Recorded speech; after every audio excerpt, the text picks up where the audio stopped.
The ship was quiet. Jake stood in his quarters, a towel lazily wrapped around his waist, fresh out of the shower. The lights were dim, casting warm glows on the metal walls. He yawned, stretched his arms, and dropped onto the edge of his bed. He had no idea someone was about to enter. Jera wasn't supposed to be here. Not now, not at this hour. But the cleaning bot had glitched, and she had volunteered to fix the human's room manually. She was his assigned maid. And secretly, his admirer. She walked up to the door, paused, and without knocking, stepped in. The door hissed open softly. Jake didn't hear it. He was adjusting something on his datapad, towel loosened slightly at the side. His back was to her. The pad slipped from his hand and dropped to the floor. As he bent to pick it up. The towel slid lower. Jera froze at the doorway. Her eyes widened, her throat tightened. The air around her felt thick. Jake stood back up, now fully facing the large mirror across the room, and unknowingly giving Jera the full view from behind. Her pupils dilated. Her hand twitched. Jake still didn't know she was there. He scratched his chest casually, then shifted the towel again, this time revealing just a little too much thigh. A little too much muscle. Jera tried to breathe. And failed. A soft choking sound escaped her lips. Jake turned around fast. Their eyes locked. Her mouth hung open. Her cheeks flushed deep purple, the color of shock for her species. Her fingers curled into her palm. "What the Jera?" he shouted, backing up in surprise.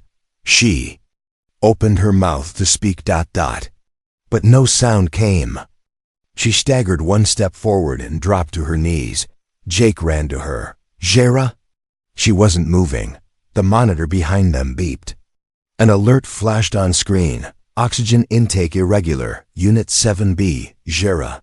Jake slapped the console and shouted into comms. "Medical. She's not breathing." A robotic voice answered. "Species detected. Venthary female.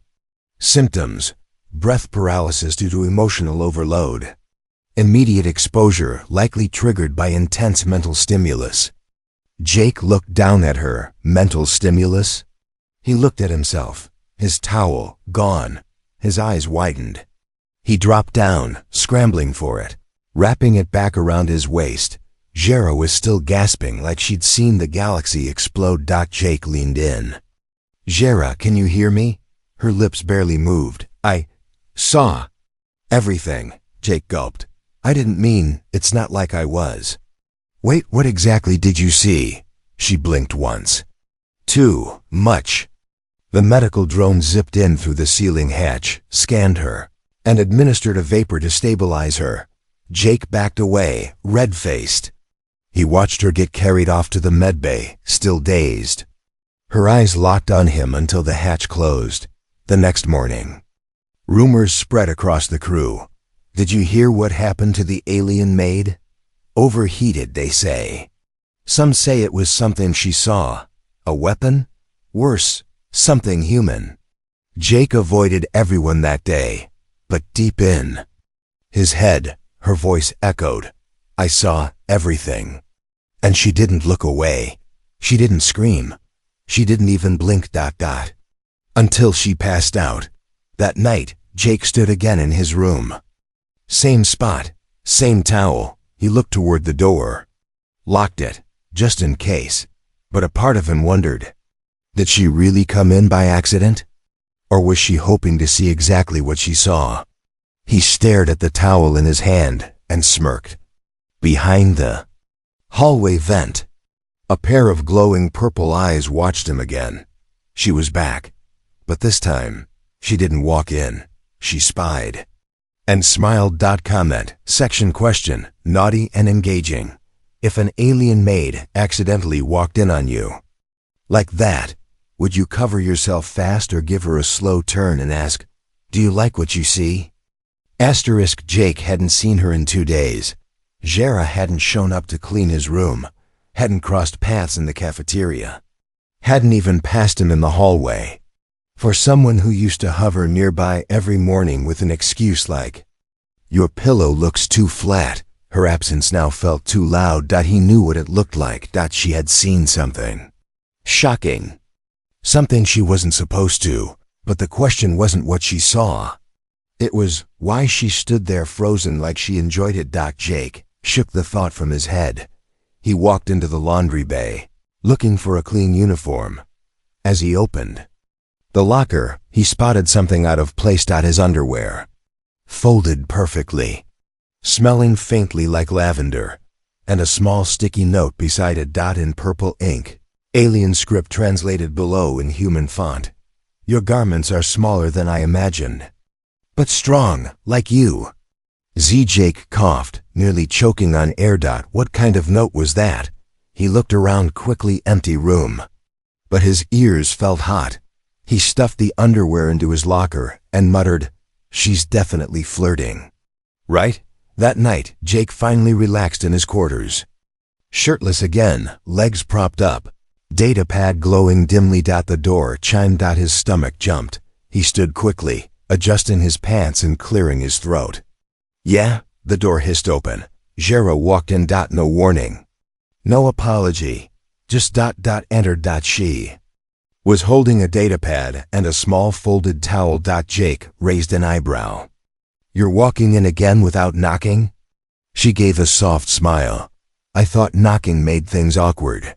He crossed his arms, half nervous, half smirking. "I think what you did last time made things awkward." Her cheeks flushed. That same violet hue. "I was fixing the cleaning bot." Jake stepped closer. Fully clothed maids don't usually pass out from looking at a shirtless guy. Jera's eyes dropped slightly right to his torso. "You weren't just shirtless." Jake raised a brow. "You remember?" "I remember everything," she said softly. Venthuri have photographic memory during emotional spikes. Jake's face twitched. "Emotional spikes, huh?" She nodded, stepping closer. "You caused one, a strong one." He took a step back, bumping into his bed frame. "Listen, I didn't mean to. I liked it." He froze. She walked closer, slow. Precise. Like a cat stalking something it knew wouldn't run. "I've studied human anatomy," she said. "But I didn't know it looked like that in real life." Jake's voice cracked. "Like what?" She leaned in, inches away, and whispered, confident. Jake coughed again. Jera straightened up suddenly, pretending to brush dust off the table. "Also, your towel technique is inefficient. It drops too easily." "I noticed," he muttered. There was a long pause. The tension wasn't awkward now. It was charged. Jera turned to leave. "I returned your towel. It's washed." Gently. "I used lavender because your scent gland activates when you're nervous." He blinked. "How do you know that?" "I recorded your heart rate last time." "You what?" But she was already walking toward the door. Just before exiting, she turned her head slightly. "Oh. And next time, you might want a lock." The door earlier. I'm not the only one who enjoys a surprise. The door closed behind her. Jake stood still. What the hell just happened? He looked down at the folded towel. A tiny embroidered letter shimmered on the corner. Later that night, Jake opened his closet. A second towel was missing, and under his pillow was a single purple hair. She had been here. Again. While he slept. Comment section question, flirty and naughty. If your alien maid returned your towel with a note like that, would you pretend it was normal or invite her in and say, "You forgot to check how I wear it"? Jake couldn't sleep. Not after finding a purple hair on his pillow. Not after realizing Jera had walked in again, silently. Sometime during the night. No sound. No message. Just a signature scent. And that lone strand. What was she doing? Watching him? Measuring something? Touching? He shook his head. "Don't go there, man." The next morning, he walked into the crew laundry room again, hoping for some peace. Instead. He found her, Jera was kneeling on the floor near a pile of folded clothes. She was holding something between her fingers, examining it like it was alien tech. It was his underwear. Again. Jake froze. Seriously? Jera didn't flinch. You have an unusual shape. Jake blinked. What? She looked up at him with total innocence. I mean, your garment has stretched. In unexpected places. Jake stepped forward slowly. That's kind of the point. She turned the fabric between her fingers. So this part, is it for defense? Jake laughed. What kind of defense do you think I'm hiding in there?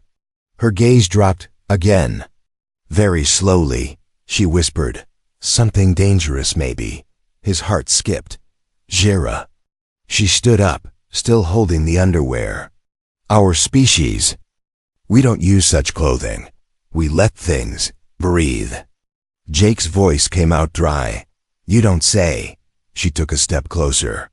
But if I had to wear something human. I think I'd pick something tight. Something that shows curves. Why? He asked, genuinely curious. She smiled slyly. Because you keep looking. Jake blinked fast. I wasn't. You were, she interrupted deadpan. And it's okay, I look too. Her fingers finally handed the underwear back. He took it with a trembling hand like she was handing him a weapon. Jake cleared his throat. You, want to stop surprising me every time I try to get dressed? She tilted her head. Would it help if I joined you instead? He nearly dropped the underwear again. I mean, she continued, it's inefficient for you to waste water alone. He shook his head. We're not sharing a shower, Jera. She walked toward the exit and stopped just before the door. Her voice was calm, but sharp enough to leave a mark. You didn't say you don't want to. You just said we're not. The door hissed open. She left. Jake stood there, underwear still in hand, staring into space like he'd just been hit by a meteor. He finally exhaled. She's either messing with me, or she's planning something dangerous. That night, Jake locked the door, double-locked, triple-checked, even ran a scan for motion sensors. Nothing. He set his towel aside and stepped into the sonic shower. The warm hum of vibration filled the room. Steam swirled around the glass. Relaxing. Until a faint chirp, a soft beep, and a sound no man wants to hear mid-shower, the door unlocking.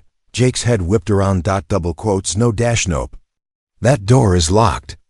It slid open anyway.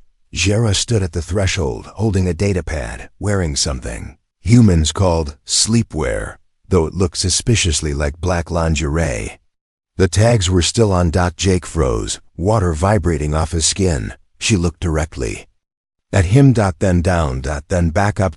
And she smiled. I found your search history, she said. Jake's soul left his body. She waved the pad. You were looking up Venthari mating customs. I was researching diplomatic culture.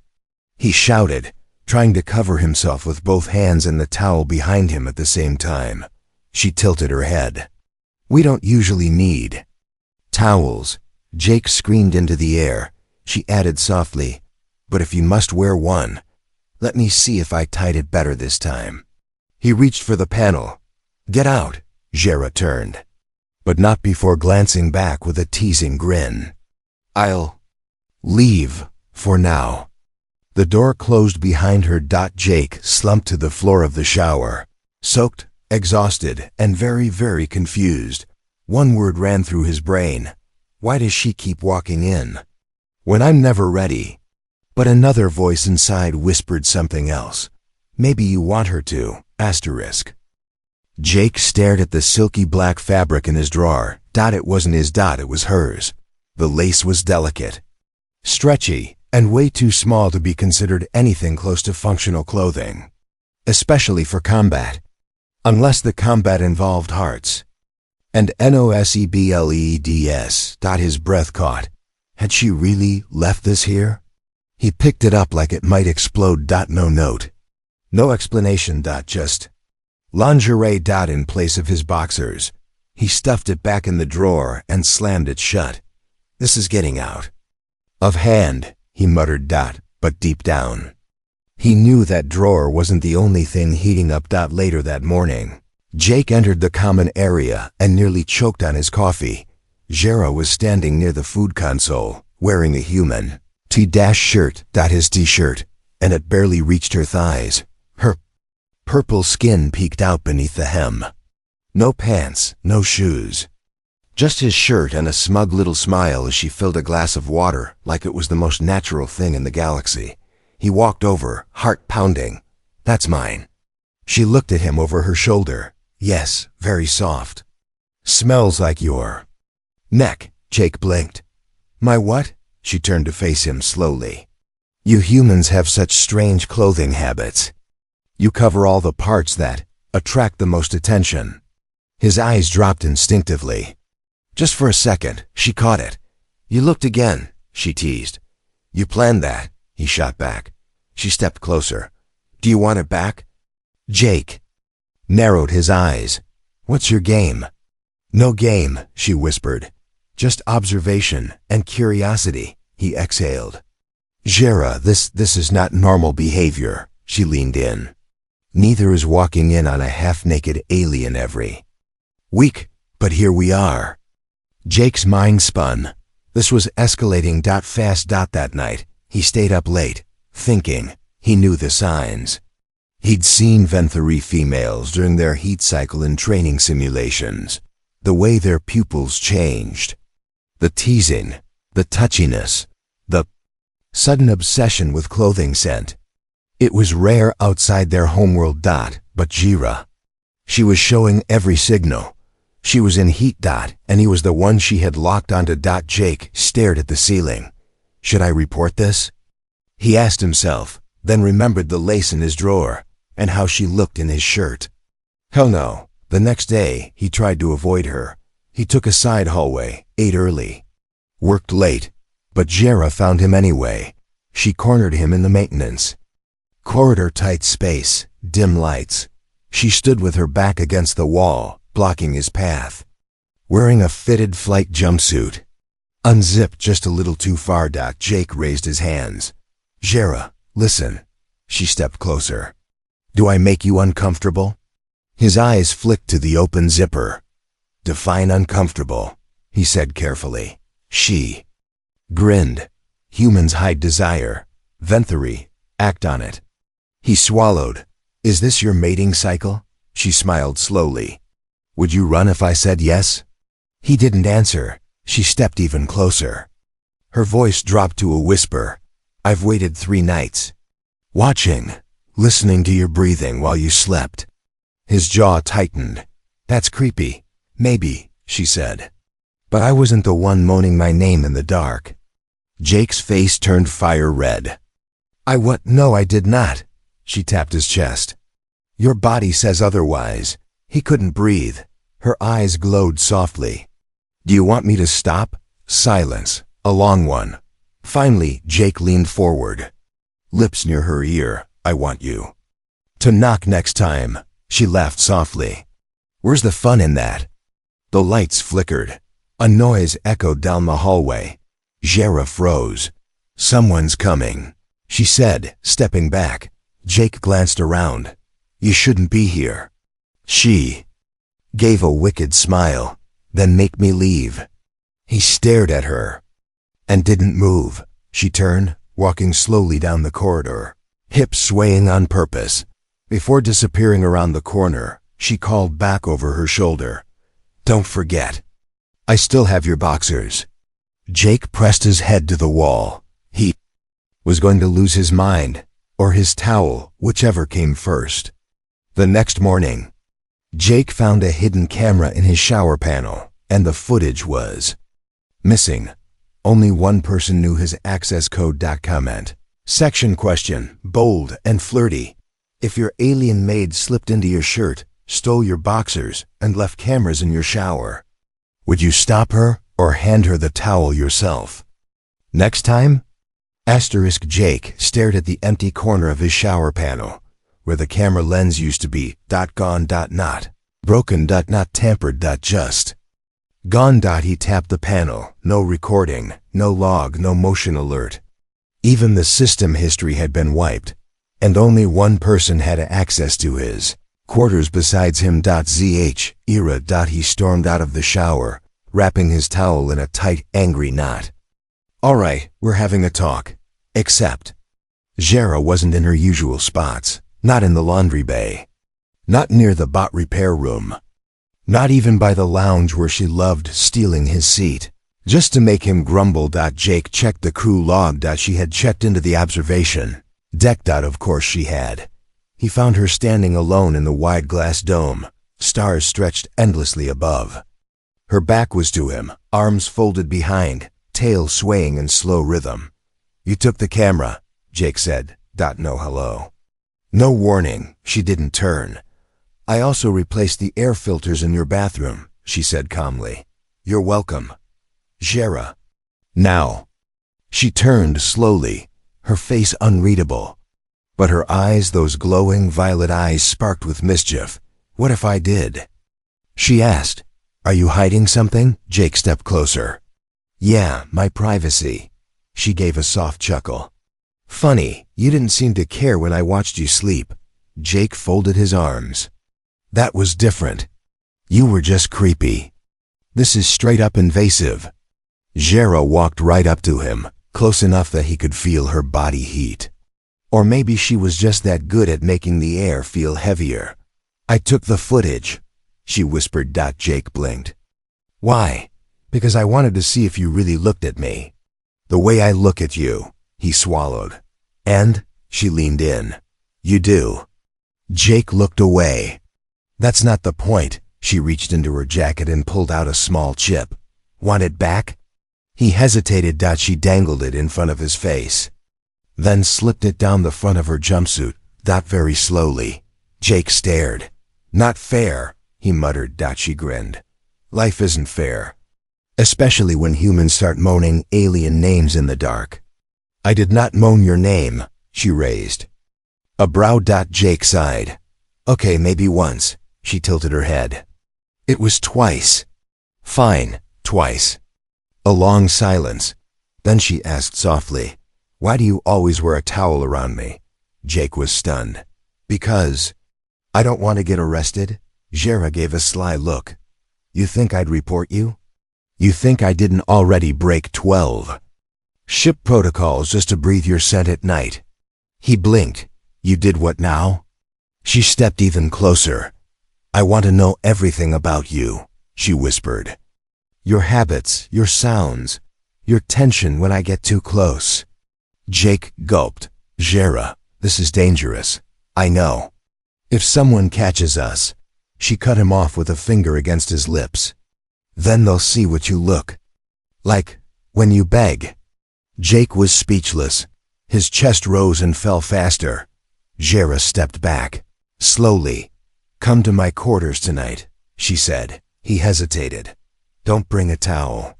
Then she turned and walked away, just like that, leaving. Jake standing alone, every nerve on fire. He stayed in the observation deck another 10 minutes, just to cool down. But when he finally returned to his room, another surprise waited. His datapad was unlocked, a message blinking on screen. You're still wearing too much. Human. Jake nearly threw the pad across the room, and yet he smiled, because the idea of seeing her again tonight was starting to feel less dangerous. And more like destiny. Hours later, Jake stood outside Jera's quarters. The door hissed open before he even knocked. Inside. Low lights. One bed, and her voice. Lose the towel, or I will. Comment section question, naughty and bold. If your alien maid slipped a recording chip into her clothes and told you to come get it tonight, would you go fully dressed or accept the challenge and drop the towel first? Jake stood at the threshold of her quarters. No towel. Just plain lounge pants, bare chest, heart pounding harder than after his last zero-G combat run. The door had opened before he even knocked, as if she was watching. Waiting. Inside the room, was dark but warm, the lights dimmed to a soft violet hue. Alien music played in the background, slow, pulsing, like a heartbeat underwater. He stepped in, and the door sealed behind him. They hissed. No going back now. "Jera?" he called out. She didn't answer immediately, but the scent hit him first. Sweet, spicy, familiar. She'd used his body wash. The one she claimed was too strong. Lear. Jake looked around cautiously. The bed was made. A tray sat nearby with 2 glasses of glowing blue liquid. Then she emerged, not from the bed, not from a shadowed corner. From his side of the room, she'd been standing against the wall, the whole time. Watching. Wearing something black. Tight, it shimmered slightly with movement, clinging to every curve like it was part of her skin. Her arms were behind her back, her posture playful, but her eyes deadly serious. "You came," she said. Jake exhaled slowly. "You knew I would." She took one step closer. "But did you come for the chip? Or for me?" He paused, then smiled. "What if I say both?" She smirked. "Then you'll leave with neither, unless you survive tonight." Jake raised an eyebrow. "Survive?" Jera didn't answer. Instead, she stepped forward and circled him slowly, eyes scanning every inch like she was studying him for a science experiment. "Or a feast. You know," she whispered, "inventory culture. Inviting someone into your room during heat season means what?" Jake asked, already guessing. She leaned into his ear. "It means I want you to see every part of me. Without armor." Jake's breath caught. "You're not wearing armor." "Exactly." She stepped back, eyes burning. "But this isn't just pleasure, human. This is risk. I break one more rule, I'm reassigned to another sector." Jake hesitated. "So why risk it?" She looked at him long and hard. "Because I've seen you. Seen the way you walk, the way you train, the way you pretend you don't like it when I tease you. But you do." Jake gave a nervous laugh. "So you've been spying." "I've been watching," she corrected. "Because humans fascinate me, especially you." Jake looked into her eyes. They weren't teasing now. They were vulnerable. Real. "What are you afraid of?" he asked. She replied softly, "That you'll see me without the games, and you won't want me anymore." He reached out and touched her hand gently. "I've seen plenty already, Jera, and I'm still standing here." Her grip tightened around his fingers. Silence. The room was still. Then a sudden alert blared through the ship's comms. "Warning. System overload detected in Deck 7 subgrid. Immediate manual shutdown required." Jake stepped back, instincts kicking in. "That's close." Jera nodded, already pulling her jumpsuit halfway back on. "Maintenance tube leads through my quarters." Jake turned toward the wall panel. "Open it." As the hatch slid open, the two of them crawled inside. Cramped, narrow, pipes above and beneath. Their bodies brushed as they moved. The crawl space barely fit them side by side. Jera groaned. "Your shoulders are too wide." Jake muttered, "Sorry for not being born skinnier." She chuckled. "No complaints." They reached the midpoint. Lights flickered. Jake glanced at her. Their faces were inches apart. Breath to breath, Jera whispered, "Why do all the emergencies happen when I'm trying to seduce you?" Jake grinned. "Maybe the ship's jealous." Then it happened. She kissed him, not fast, not urgent. But deep. Slow. Like she'd been holding back for years. Jake didn't resist. He melted into it. Hands pressed against cool metal, mouths learning each other. And then a panel beneath them sparked. They both jumped. Jera laughed. "We're going to die in a crawl space after the best kiss of my life." Jake shook his head. "Not a bad way to go." They worked together fast, shutting down the overload, restoring the power. But the crawl back was slower. Heavier. Something had changed. When they emerged, Jake looked at her. "So, what now?" Jera replied, "Now I show you what it means when a Venthari chooses a human." She reached behind her back and pulled out the chip. "Still want this?" Jake stared at her. "Only if you're in the video." Back in his room, Jake uploaded the chip to his private console. And what he saw on the screen wasn't him. It was Jera's recording of herself, sleeping in his bed. Alone. Smiling. Whispering. His name. Comment section question, intimate and bold. If your alien maid invited you into her bed, risked reassignment, then kissed you inside a crawl space during a ship emergency, would you back off or crawl back in for round 2? Jake watched the screen. Frozen. The recording showed Jera lying on his bed, not doing anything wrong, not sneaking around, not even UNDRESSING. Just sleeping. Face buried in his pillow, arms wrapped around his blanket like it was him. Murmuring. Whispering his name over and over again. Soft, longing, like a secret confession she could only make when no one was listening. Jake leaned back in his chair, heart thudding in his chest. He hadn't expected that. Not from her. Not from the alien maid who flirted like it was a game, teased like it was a war. This was different. He shut off the screen, walked straight to her room, didn't knock, didn't hesitate. The door opened for him again, like it always did. Like she knew. Jera sat by the bed, braiding a strange silver ribbon into her hair. She looked up, instantly alert. "Jake," he walked straight up, pulled her to her feet, and kissed her. Hard. No teasing. No games. Just truth. When he finally pulled away, he whispered, "You sleep in my bed when I'm not there?" Jera looked embarrassed for the first time. "I didn't want you to know," Jake smiled. "You left a hair on purpose, didn't you?" She bit her lip. "Maybe." "Why?" She held his hand tightly. "Because I didn't know how to say it out loud. That I wanted to be close to you, even when I wasn't brave enough to ask." Jake looked her over. "You've been teasing me for weeks. And now you say you weren't brave?" Jera nodded. "Playing games is easy. But loving someone out loud, that's terrifying." Jake took a deep breath. "So stop playing." Silence. Then Jera whispered, "I'm in love with you, human." Jake blinked.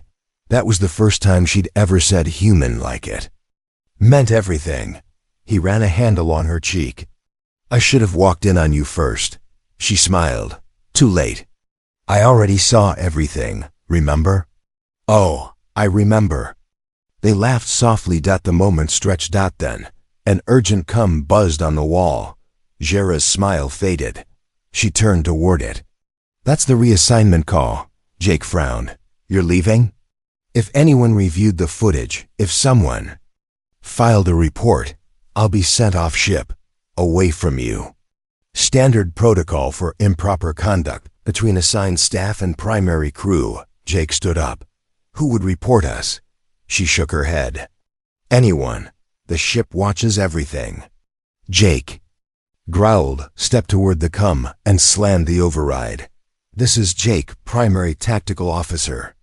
I take full responsibility for any behavior linked to Jera, including any footage, interaction, or contact in private quarters. I request that all disciplinary action be directed to me." Jera gasped. "Jake, no." He turned to her. "Yes, silence." The cum crackled. A beat. Then a message. "Noted. No further action. You're lucky. Nobody reviewed the logs." Jera let out a shaky laugh. "You were willing to take the fall for me?" Jake shrugged. "You've walked in on me half-naked 4 times. I think we're past the point of playing innocent." She stepped close again. "I don't want to hide anymore," she said. "Then don't," he whispered. "Just stay." She pressed her forehead against his. "Will you hold me tonight, for real? No armor, no teasing." He smiled. "Only if you promise not to spy on me after I fall asleep again." "No promises," she smirked. They slid into the bed, tangled in warmth and heartbeats. "No words now." Just the sound of breathing, soft, real, human, and alien, together, final cliffhanger twist. As they drifted into sleep, a small, blinking red light activated in the corner of the room. A hidden drone, recording, streaming, unknown to both of them. And someone somewhere was watching, but instead of shutting it off, they smiled. Final comment section question, emotional and flirty. If your alien maid finally confessed her love, crawled into bed with you, and said no more hiding, would you hold her tight or whisper something that makes her stop breathing all over again?